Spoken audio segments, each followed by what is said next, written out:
Hey guys, in this video I'll show you how to install Mozilla Firefox on Windows. Let's begin.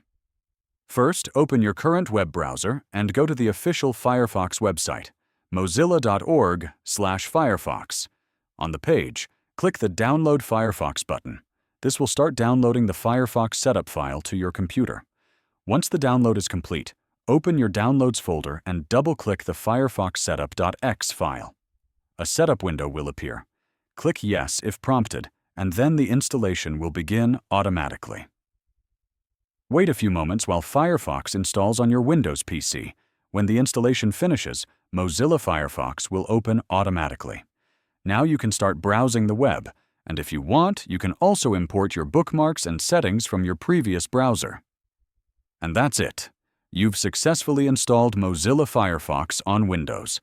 Thanks for watching, and don't forget to like this video and subscribe for more easy tech tutorials.